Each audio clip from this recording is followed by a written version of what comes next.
Bonjour, voici maintenant la capsule pour les prises de notes, les modes de représentation, section 1.1, d'enveloppe point de mire à la page 30.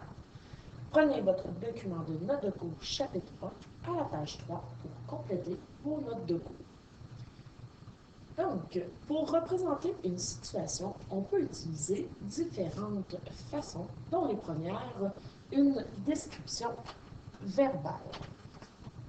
Donc, c'est-à-dire, nous allons, par des mots, représenter la situation devant laquelle nous nous trouvons. Première chose à faire, lorsqu'on veut faire une description verbale, nous allons aller identifier nos variables.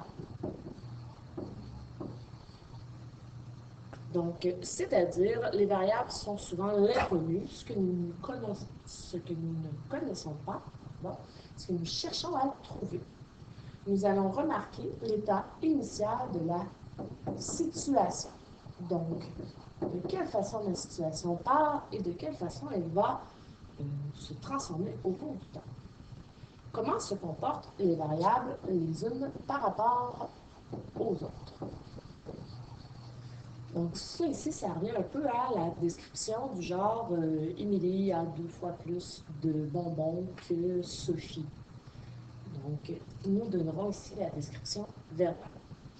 Au deuxième point, nous avons la représentation par un dessin. Vous savez parfois qu'il est plus facile de comprendre une situation si on se la représente par un dessin. Bien sûr, le dessin n'est pas vraiment le mode de représentation que nous utiliserons pour résoudre la situation, mais bien sûr pour nous représenter cette situation. La troisième, quatrième et cinquième, c'est les modes de représentation que nous allons voir de plus en plus au cours de nos résolutions de problèmes. Donc, le numéro 3, la façon de représenter une situation, c'est la table de valeurs. Donc, la table de valeurs, je vous rappelle que c'est une table dans laquelle on indique les données. Elle peut être horizontale ou verticale. Donc, nous avons ici la table de valeurs verticale. Nous pourrions l'avoir aussi de façon horizontale. Donc, c'est une table dans laquelle nous venons inscrire nos valeurs. L'inconnu de la première ligne ou colonne correspond à la variable indépendante x et la seconde ligne ou colonne correspond à la variable dépendante que nous représentons par la lettre y. Pourquoi est-ce que nous utilisons x et y? C'est que lorsque nous voulons représenter notre table de valeurs dans ce que nous appelons un graphique, eh bien, les axes de ce graphique sont représentés par les variables x et y. Donc, je vous rappelle que dans un graphique, nous avons deux axes, c'est-à-dire l'abscisse, qui est l'axe des x, et nous avons l'ordonnée que nous représentons par l'axe y. Les coordonnées qui sont sous forme de points vont être représentées par des coordonnées x, y. Donc, dans notre parenthèse, on inscrit toujours la coordonnée en x et par la suite la coordonnée en y. Un truc, comme dans l'ordre alphabétique, x vient avant y, mais alors on pourrait dire que nos points sont placés de forme x, y. Et le cinquième mode de représentation est le mode où nous représentons notre situation à l'aide d'une règle. Cette règle nous permettra de généraliser nos situations. Nous verrons un peu plus tard comment arriver à trouver cette règle. Donc ici, dans le plan cartésien, c'est un petit rappel du plan cartésien. Nous avons l'axe Y qui se nomme, je vous rappelle, l'ordonnée. Nous avons ici l'axe X qui se nomme, bien sûr, l'abscisse. Si nous regardons dans les quadrants de notre plan cartésien, nous avons le numéro 1, le numéro 2, le numéro 3 et le numéro 4.